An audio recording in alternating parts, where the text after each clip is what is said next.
प्रेक्षकांनो, ठरलं तर मग या मालिकेचा 15 डिसेंबरचा आजचा रिव्ह्यू तुम्ही ऐकत आहात मंडळी. आजचा भाग भरपूर मोठा आहे आणि खूप इंटरेस्टिंग ट्विस्ट आणि टर्ननी भरलेला आहे. बघत राहा प्रेक्षकांनो आजचा मस्त आणि सॉलिड भाग. प्रेक्षकांनो, सुरुवातीला आपण बघतोय अर्जुन सचिनला विचारतो झालं काय. सचिन म्हणत असतो, अरे मान्य आहे रे अर्जुन, माझा आवाज वाढला, I am really sorry for her. पण अर्जुन, मी तरी किती सहन करू सांग ना. अर्जुन म्हणतो, अरे बाबा सचिन, पण झालं काय तुला चिडायला एवढं. सचिन म्हणतो, मला सांग अर्जुन, सायली वहिनी जर प्रेग्नेंट राहिल्या तेव्हा तू काही सगळे कामधाम सोडून घरी बसणार आहेस का. वहिनीने जर तुला सांगितलं की कोर्टात जाऊ नको, बाहेर जाऊ नको, सतत घरी थांब, तुला चालेल का. अर्जुन म्हणतो, नाही तसं चालणार नाही. सचिन म्हणतो, अरे मला माहितीये तुला काही सायली वहिनी असं सांगणार नाहीये की घरी बस. असलं डोकं ना फक्त अस्मीच चालतं. अरे आमच्या बाळाच्या फ्युचरसाठी हा जॉब मला महत्वाचा आहे हे अस्मीला का समजत नाहीये. मी कॅनडाच्या आणि युएसच्या ऑफिसमध्ये जर मी राहिलो नाही ना तर जॉब जाईल रे माझा. अरे ही समजूनच घेत नाही रे अस्मिता. कसला खोटारडा आहे बघा ना प्रेक्षकांनो हा सचिन. आता हा अर्जुन म्हणतो, अरे मला दिसतंय तू खूप काही करतोयस तिच्यासाठी. आता सचिन म्हणतो, अरे पण तिला नाही समजत आहे हे. अर्जुन म्हणतो, तू समजून घे रे सध्या अस्मिताईला. सचिन म्हणतो, अरे हेच करतोय अर्जुन आतापर्यंत. मला ना अस्मी खूप आवडते, आय रिअली लव्ह हर. मी तिच्या सगळ्या इच्छा पूर्ण करतो रे. पण या वेळेला मी माझ्या HR डिपार्टमेंटला असायला हवं होतो टोरेंटोला, पण मी काय करतोय, मी इथे थांबलोय अस्मीसाठी. अरे तिथे प्रॉब्लेम झालाय रे HR डिपार्टमेंटमध्ये मोठा. अर्जुन म्हणतो, हो मला कळतंय रे सगळं सचिन, तू खूप काही करतोयस रे अस्मिताईसाठी, दिसतंय मला. सचिन म्हणतो, हो रे, पण हे अस्मिताला नाही दिसत आहे ना. तुला सांगतो अर्जुन, कधी कधी मला असं वाटतं की आमचं लॉंग डिस्टन्स मॅरेज होतं ना तेच बरं. मी जेव्हापासून इंडियात आलोय ना तेव्हापासून भांडणं शंका हेच करते तुझी बहीण. अर्जुन म्हणतो, अरे तू, मला कळतंय अस्मिताई तुला जरा हार्श बोलते रे, मान्य आहे मला, पण ती संशय नाही घेते. सचिन म्हणतो, असंच आहे अर्जुन, अरे मी पण माणूस आहे, मला पण तिच्या प्रेग्नन्सीची बाळाच्या सेफ डिलिव्हरीची काळजी आहे. पण मी हिची किती चिडचिड सहन करू सांग बरं. आणि आय एम जस्ट टायर्ड यार Arjun, I am just tired. मला असं वाटतंय की मी जर तिच्यासाठी एवढं थांबतो एवढं करतो तर ती अशी का वागते रे माझ्यासाठी. आता बघा असं बोलून मुद्दाम सिंपती गेन केली आहे अर्जुन जवळ स्वतःसाठी. अर्जुन आता त्याच्या खांद्यावर हात ठेवतो आणि कदाचित त्याला असं म्हणायचं असेल अर्जुनला, जाऊ दे बाबा नको टेन्शन घेऊ, घे समजून. पण बघा काय झालंय प्रेक्षकांनो, पुढच्या सीन मध्ये हा साक्षीकडे दाखवलाय. म्हणजे याला कोणी विचारलं पण नाहीये की बाबा का निघून गेला अचानक, काय झालं. काय आहे ना प्रेक्षकांनो, खूप मोठे मोठे एपिसोड दाखवतायत. आता या सीन मध्ये बघा, बिचारी सुमन सारखी नागराजची वाट बघत असते. मनात विचार करत असते सुमन की कुठे गेले बाई, कोणाच ठाऊक न सांगता, कधी येतील काय माहित, असा विचार करते. आणि बिचारी तिचं तिचं काम करते, लक्ष काही तिचं कामात लागेना. रविराज फोनवर बोलतायत अर्जुनला, कसं झालं रे बेटा लग्न, छान झालं ना, उद्या येत आहे का घरी. बरोबर आहे, या आहे मी उद्या घरीच आहे, या रे पोरांनो आल्यावर बोलू, वाट बघतो, असं म्हणून फोन ठेवून दिलाय त्यांनी. प्रतिमा त्या येतात आणि म्हणतात, काय हो अर्जुन सायली आले का परत लग्नाहून. रविराज म्हणतात, अगं हो आले ते, पण काहीतरी काम आहे म्हणतात. दोघं येणार आहे तिकडे बोलायसाठी माझ्याशी, येणार होते म्हणे आज, पण काहीतरी काम आलं म्हणे म्हणून अस्मिताकडे थांबलेत. प्रतिमा त्या म्हणतात, अहो उद्या भोपळ्याचे घारगे करते, अस्मिताला ना फार आवडतात. तुम्हाला माहितीये अस्मिता लहान होती ना तेव्हा कल्पनाने घरात भोपळा आणला रे आणला की अस्मिता मला फोन करायची, ए प्रतिमा त्या तू ये बरं घारगे करायला. आता त्या स्माइल करतात. मग रविराज म्हणतात, ए प्रतिमा मला थोडासा चहा देशील का. प्रतिमा त्या मलाही थोडा चहा दिला तरी चालेल. असं माझा मलाच करून पिणं इथे. आता इकडे बघा, या प्रतिमा त्या स्वयंपाकघरात जातात आणि सुमनला म्हणतात, सुमन अगं थोडा चहा टाकतेस का. सुमन म्हणते, हो वहिनी टाकते. आता ती सुमन बिचारी चलबिचल होत असते बरं का. प्रतिमा त्या पुन्हा विचारतात, काय ग सुमन, अगं आपल्या फ्रीजमध्ये भोपळा आहे ना. सुमन म्हणते, हो आहे ना वहिनी. असं म्हणून सुमन पुन्हा दाराकडे जाते. आता प्रतिमा त्या म्हणतात, काय ग बाई सुमन, अगं काय झालं, कोणाची वाट बघतेस का. सुमन म्हणते, कोणाची वाट बघणार वहिनी, ह्यांची वाट बघते. अहो काल रात्रीपासून न सांगता निघून गेले, मला अजून आलेले नाहीयेत. प्रतिमा त्या म्हणतात, अगं विचारायचं ना सुमन, कुठे जाणार होते भाऊजी. सुमन म्हणते, काय विचारणार वहिनी, अहो न सांगता निघून जातात नेहमी असे. आता सुमन जेव्हा असं बोलते तेव्हा प्रतिमात्याला वाईट वाटतं बरं का. प्रेक्षकांनो आता नागराज चांगलाच फ्रेम मध्ये येणार आहे, कारण पुढच्या प्रोमोत त्यांनी दाखवलंय. रविराज त्याच्यावर ओरडून त्याला विचारतात, काय रे नागराज, तुझं आणि मैपतचा अजूनही काही संबंध आहेत का. आता बघा प्रेक्षकांनो, सुमन असं बोलल्यावर प्रतिमात्याला वाटतं वाईट. त्या जातात रविराजांजवळ आणि रविराजांना ही गोष्ट सांगतात. प्रतिमा त्या आधी तर विचारतात, अहो नागराज भाऊजी कुठे गेलेत, तुम्हाला काही कल्पना आहे का? रविराज म्हणतात, गेला असेल कुठल्या मित्राकडे. प्रतिमा त्या म्हणतात, नाही अहो ते काल रात्रीपासून घरीच आलेले नाहीये. रविराज म्हणतात, काय ग, सुमनने सांगितलं का तुला? थांब, मी नागराजला फोन करतो. रविराज आता फोन करायचा प्रयत्न करतात पण नागराज फोन उचलतच नाही. रविराज आता खूप चिडतात बर का. रविराज म्हणतात, प्रतिमा त्याला फोन उचलत नाहीये बघ नागराज माझा, त्याचं ना हे वेळी अवेळी घराबाहेर पडणं वाढतच चाललंय. मी आतापर्यंत लक्ष देत नव्हतो त्याच्याकडे, पण आता मात्र पाणी डोक्यावर चाललंय प्रतिमा. आता त्याला जाब विचारायलाच हवा. तेवढ्यात आता सुमन येते आणि या रविराजांना चहा देते, पण पुन्हा ती एका बाजूला जाऊन स्वतःच्याच मनाशी विचार करताना दाखवली आहे. सुमन मनातल्या मनात बाजूला जाऊन विचार करते, बाई यांचं काय चाललं असेल. भाऊजी म्हणतायत की त्या मैपतने त्याच्या अपराधाची कबुली दिली आहे, त्या दिवशीच्या रात्रीच्या ऍक्सिडेंटची कबुली दिली आहे. पण ह्यांचं नेमकं काय चाललंय? यांना त्या अपघाताबद्दल कळलं असेल का? यांना खरंच माहित असेल का त्या अपघाताबद्दल? यांना जर माहित असेल तर यांनी भाऊजीची साथ द्यायला हवी. त्या पळून गेलेल्या मैपतची साथ हे का देताय? असं सुमन मनातल्या मनात विचार करते. प्रेक्षकांनो, 100 काय 113% ही सुमनच आधी सगळं जाणून घेणार आहे बरं का. सुमनलाच आधी कळणार आहे की हे सगळं तिच्या नवऱ्याने केलंय. पण मजा येणार आहे प्रेक्षकांनो तुम्हाला पुढचे एपिसोड बघायला. आजच्या एपिसोडला लाईक करायला विसरू नका. आता सुमन नंतर हा साक्षीचा सीन दाखवलाय. साक्षी विचार करते, अण्णा कुठे गेले? तो सचिन पण गायब झालाय. काय करू मी आता? या सगळ्या परिस्थितीत कोणाशी बोलू? तेवढ्यात या मैपतच्या एका जवळच्या गुंडाचा फोन आलाय. तो म्हणतो, हॅलो मॅडम, मॅडम मी दिनकर बोलतोय. साक्षी म्हणते, ए दिनकर, अरे अण्णा कुठे? तू असतोस ना त्यांच्या सोबत, कुठे अण्णा तुला माहित असेल ना? दिनकर इकडनं म्हणतो, आव मॅडम ते तुळजापुरात आहेत, त्यांचा फोन आला होता आम्हाला. आम्ही गाडी घेऊन तुळजापुरात आलो होतो त्यांचा फोन आल्यावर, पण इथून साहेब गायब झालेत. साक्षी घाबरते आणि म्हणते, काय अण्णा तुळजापुरात आहेत? ए दिनकर, अरे मी आत्ता इथून निघू का? मी पोहोचते तिकडे. त्यावर तो माणूस म्हणतो, नको मॅडम, तुम्ही नका येऊ इकडे. मॅडम आम्ही इकडे आलोय पण साहेब इथून गायब झाले. तो काहीतरी लफडा झालाय बघा. साक्षी घाबरते आणि म्हणते, काय? अरे दिनकर, अरे तुला काही कळलं तर मला सांग हा. हे बघ मी तुझ्या फोनची वाट बघते. असं म्हणून साक्षीने फोन ठेवलाय बरं का. आता मात्र साक्षी घाबरली आहे आणि विचार करतीये, अण्णा तुळजापुरातून गायब झाले, पण अण्णा तुळजापुरात का गेले होते? ओ गॉड, मला काहीच कळत नाहीये. अण्णाच्या जीवाला काही धोका तर नसेल ना? बापरे, अण्णांना काही झालं तर? प्रेक्षकांनो, ही साक्षी मैपतच्या जीवावर उड्या मारते बरं का. उद्या जर मैपत नसला ना तर या साक्षीचं कोणी हाल खाणार नाहीये. खरंय ते. बघा, बिघडलेल्या बापाची बिघडलेली ही पोरगी आहे असं म्हणायला हरकत नाही. आपण मालिकेच्या पात्राबद्दल बोलतोय. साक्षी आता सॉलिड घाबरलेली असते. मैपत गेला तर कुठे गेला? वडील म्हणून तिला काळजी वाटते आता त्यांची. असो, आता इकडे सायलीबाई आणि अर्जुन रावांची थोडी चर्चा दाखवली आहे. सायली म्हणते अर्जुनला, अस्मिताताईंचं आणि सचिन भाऊजीचं असं भांडण व्हायला नको होतं. सचिन भाऊजींनी असं त्यांना दुखवायला नको होतं. अर्जुन म्हणतो, हो कळतंय ग मला सायली, आणि तसंही अस्मिताईचे सध्या मूड स्विंग होत आहेत आणि त्यातनं तिला सचिन असा बोललाय म्हटल्यावर, पण ठीक आहे, तू जास्ती विचार करू नकोस सायली. अर्जुनने असं म्हटल्यावर सायली मनात विचार करते, अस्मिताताईंना सचिन भाऊजीबद्दल जी शंका आलीये ती यांना सांगू का? ती खरी असेल का शंका? देव करो आणि ती शंका खोटी ठरो. सायली मनातल्या मनात असं बोलत असते. अर्जुन आता सायलीला म्हणतोय, म्हणजे विषय बदलतो तो, अगं सायली, त्या दिवशी बाबूने जे सांगितलं ते आपण सिनियरला जाऊन सांगूयात. मैपतला कोणीतरी सुपारी दिलीये ना?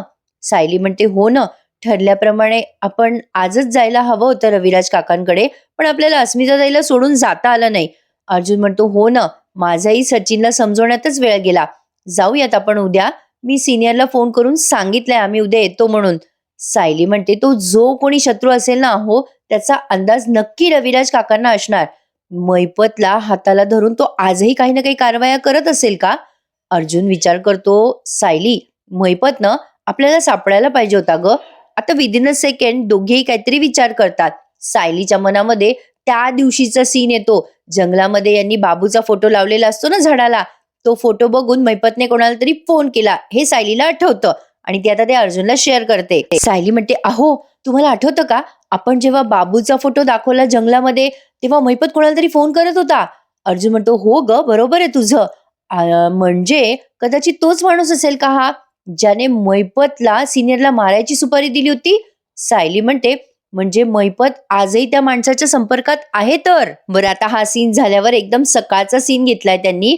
अर्जुन त्याची कुठली तरी फाईल शोधत असतो. एकदम अचानक सायली येते. म्हणजे हा सीन अचानक आल्यामुळे जरा सेकंद लागतील तुम्हाला कळायला, पण मध्येच भांडणं चालू केले त्यांनी. सायली म्हणते, अहो आवरलं का? अर्जुन म्हणतो, हो आवरतोय, थांब जरा.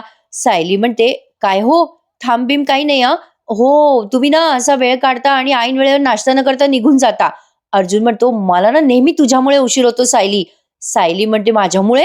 अर्जुन म्हणतो, नाही तर काय, तूच नको तेव्हा आवराआवरी करत बसते. किती घाण सवय तुला हे आवरायची. मला उशीर होतो ना तुझ्यामुळे. सायली आता चिडते बर का.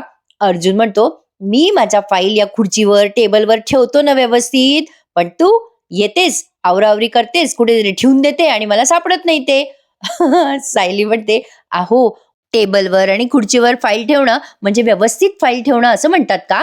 अर्जुन म्हणतो, म्हणजे काय, त्याला व्यवस्थितच ठेवतो मी. तिथे असले की ते सापडतात पण मला व्यवस्थित. मला बरोबर आठवतं की मी इथे त्या मर्डर केसच्या फाईल इथेच ठेवल्या होत्या, पण आता आता मला त्या कुठेच सापडत नाहीयेत. सायली म्हणते, इथे इथे ठेवल्या होत्या का फाईल? अर्जुन म्हणतो, हो, मी एकावर एक लावून ठेवल्या होत्या व्यवस्थित त्या फाईल.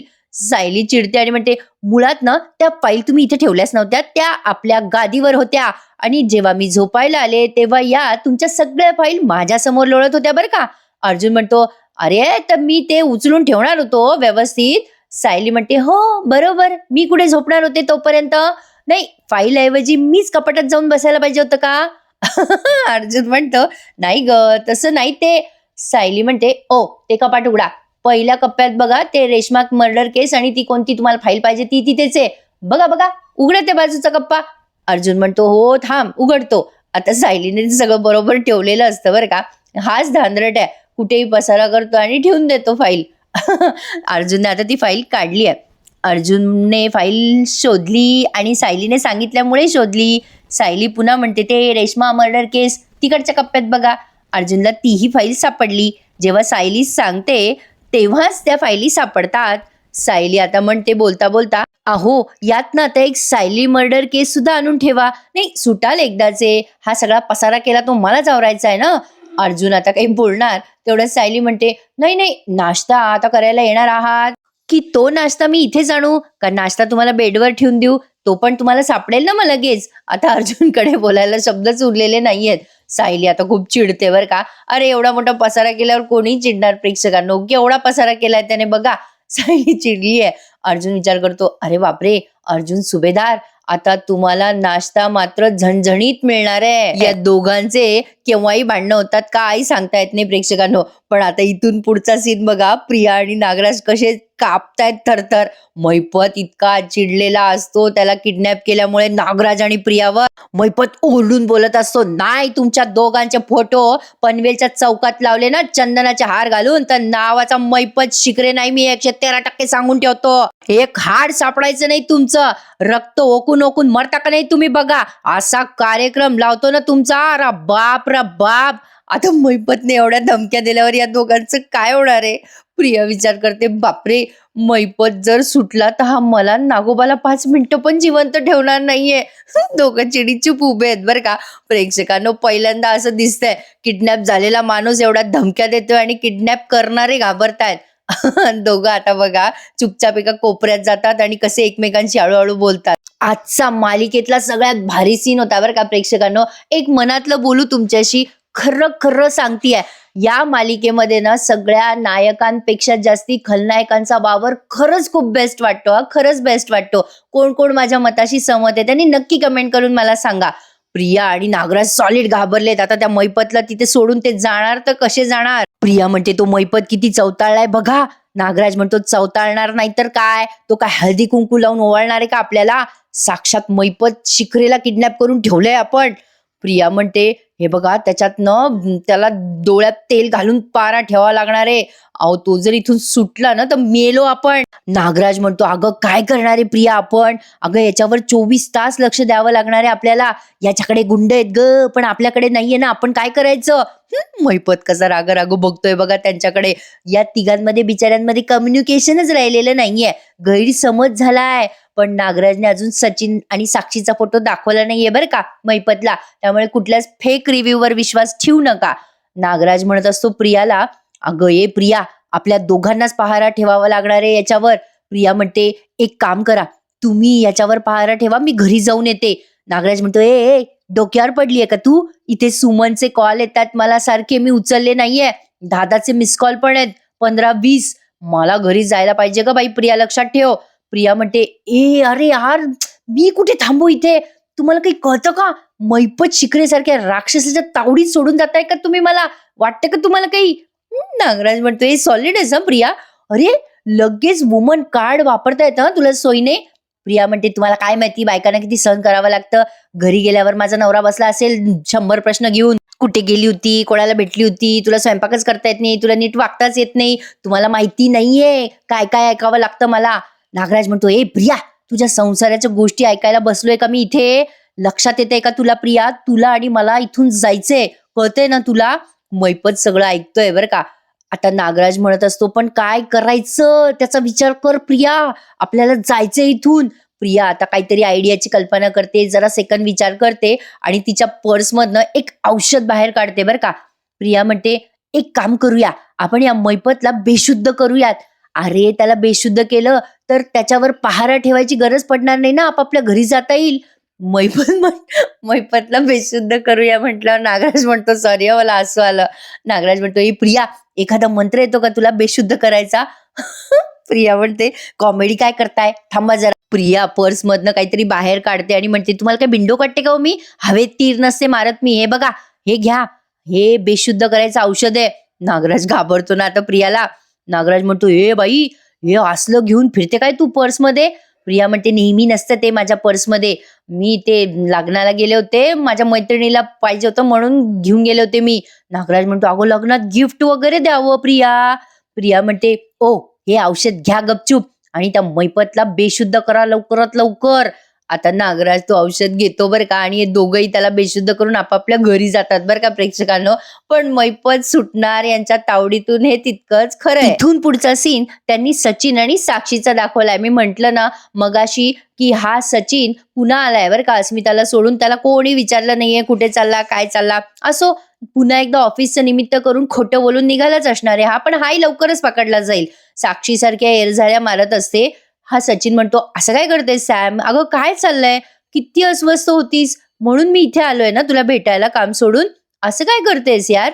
सचिनला म्हणते ही साक्षी, अरे सचिन, तू काम सोडून आला म्हणून माझे सगळे प्रॉब्लेम सॉल्व्ह झाले असं नाही होऊ शकत. सचिन म्हणतो, काय झालंय तुला सॅम, इथे बस बरं, बस आणि मला सगळं सांग. साक्षीला तो आता तिथे खाली बसवतो आणि विचारतो, काय झालंय नेमकं, बोल बरं सॅम.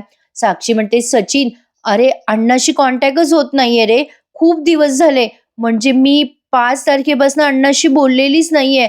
खूप कॉल करते, मेसेजेस करते, कशावर काही रिप्लाय नाही देते अण्णा, मला टेन्शन येते रे सचिन. सचिन म्हणतो, अगं ते कामात असतील एखाद्या. आता सचिन बोलता बोलता म्हणते, अरे असं कुठलं काम असेल की स्वतःच्या सख्या, आता एकदम बोलता बोलता स्वतःला रोखते आणि म्हणते, अरे म्हणजे सख्या भाचीलाही फोन करायला वेळ नाही रे त्यांच्याकडे.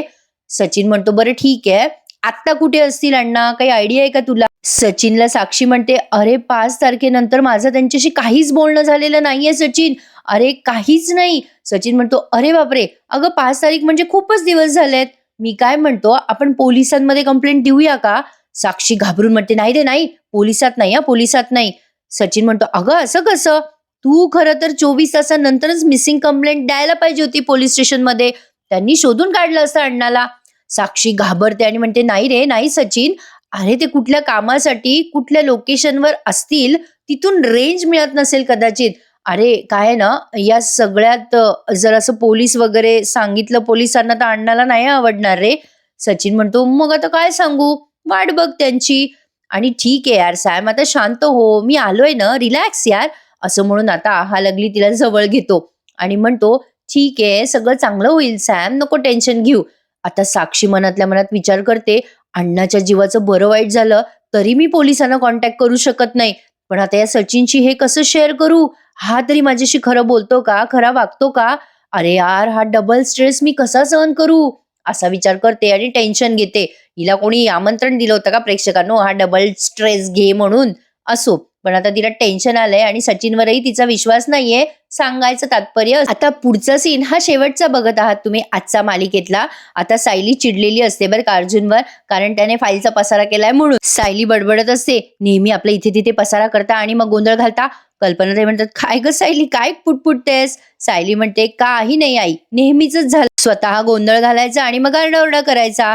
प्रतापराव म्हणतात, ए कल्पना, अगं हे वर्णन फक्त तुझ्या अर्जुनचंच आहे बरं का. सायली म्हणते, हो बाबा, दुसरं कोणी नाही, हा तुमचाच लेख. आता हे सगळे हसायला लागतात.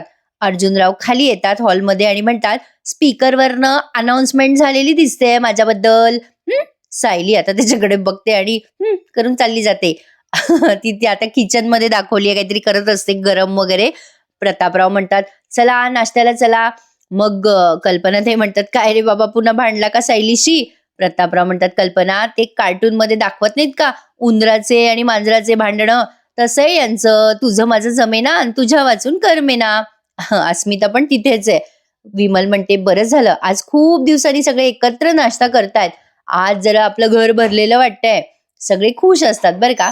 आणि प्रतापराव म्हणतात, खरंय, हे दोघं लग्नाला गेले होते आणि त्या अगोदर दोघे महिपतच्या केसमध्ये बिझी होते, त्यामुळे सगळं जरा विस्कळीतच झालं होतं. अर्जुन म्हणतो, डॅड, महिपतच्या केसमध्ये आम्ही अजूनही बिझीच आहोत. आम्हाला काहीतरी सापडलंय म्हणून आम्ही सिनियरला भेटायला जाणार आहोत आज.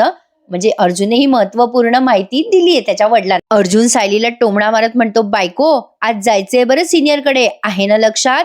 सायली म्हणते, हो, माझ्या सगळं लक्षात आहे. आपल्यात कोण विसरभोळ आहे? अर्जुन म्हणतो, हो, मीच आहे, सॉरी. असे काहीतरी लुटूपुटूचे भांडणं चालले आहेत यांचे. तेवढ्यात प्रिया मॅडम आल्यात बरं का, बॅगा बिगा घेऊन. आता सायली काहीतरी चहा का कॉफी घेऊन येते अर्जुनसाठी आणि म्हणते, अस्मिता ताई, तुम्हाला काही हवंय का? काही बनवू का तुमच्यासाठी, शिरा वगैरे? अस्मिता म्हणते, नको अगं सायली, मला ना आज भूकच नाहीये. विमल म्हणते, तुम्हाला मी काही करून देऊ का? अस्मिता म्हणते, खरंच नको अगं, मला भूकच नाहीये. तेवढ्यात प्रिया आली आहे बरं का घरी बॅगा बिगा घेऊन. ही आत्ताशी आली आहे तिथे लग्न आणि मैपतचे किडनॅपिंग उरकून. प्रिया आल्या आल्या सगळ्यांकडे बघते, सगळे नाश्ता करत असतात, सगळे हिच्याकडे बघतात, प्रत्येक जण एकमेकांना लुक देतं. प्रिया आपली चालली जाते बरं का बॅग घेऊन. कल्पना ताई म्हणतात, आल्या बाई साहेब, लग्नात गोंधळ घालून बघते कशी, बघा ना, जसं काही काहीच घडलेलं नाहीये. प्रतापराव म्हणतात, काय ग कल्पना, गोंधळ घातला म्हणजे केलं काय हिने तिथे? आणि प्रेक्षकांना सगळे एकमेकांकडे बघायला लागतात आणि आजचा हा एपिसोड इथे समाप्त होतो. पण पुढचा प्रोमो, सायली अर्जुन आता रविराजांकडे गेलेत आणि त्यांना सांगतात की बाबूने सांगितलंय की महिपतने म्हणजे महिपतला कोणीतरी सुपारी दिली होती तुझ्या फॅमिलीला संपवण्यासाठी. रविराज ते ऐकून थक्कच झालेत. काय सुपारी? आता सुमन आणि प्रतिमा आत्या पण तिथेच आहेत आणि सुमनला कळलंय बरं का प्रेक्षकांनो, तिच्या चेहऱ्यावरनं तरी तसं दिसतंय. आणि लगेच पुढच्या क्षणात नागराज पण घरी आलाय आणि रविराज खूप ओरडतात त्याला, हे बघ नागराज, तुला एकच प्रश्न विचारतोय, मला त्याचं खरं खरं उत्तर दे. तू अजूनही महिपत शिखरेच्या संपर्कात आहेस का? आहे का तुझा कॉन्टॅक्ट त्याच्याशी? नागराज म्हणत असतो, नाही रे दादा, मी खरं सांगतोय. पण आता मजा येणार आहे प्रेक्षकांनो, पुढचे भाग बघायला आहात ना तयार तुम्ही? आजचा हा आपला एपिसोड भरपूर मोठा होता, छान दाखवलाय त्यांनी, अर्थातच मला आवडला. तुम्हाला आवडल्यास नक्की लाईक करा, चॅनलला सबस्क्राईब करा आणि मला कमेंट करून सांगा तुम्हाला आजचा भाग कसा आवडला. बघूयात पुढे मालिकेत बरंच काही घडणार आहे आणि लग्नानंतरचा रिव्ह्यू ऐका माझ्याच आवाजामध्ये आपल्या दुसऱ्या चॅनलवर, मी अनघा, माझी आवडती सिरियल या चॅनलवर. बघूयात प्रेक्षकांनो काय काय घडतंय, ठरलं तर मग मध्ये पुढे उद्या भेटूयात. धन्यवाद, टेक केअर.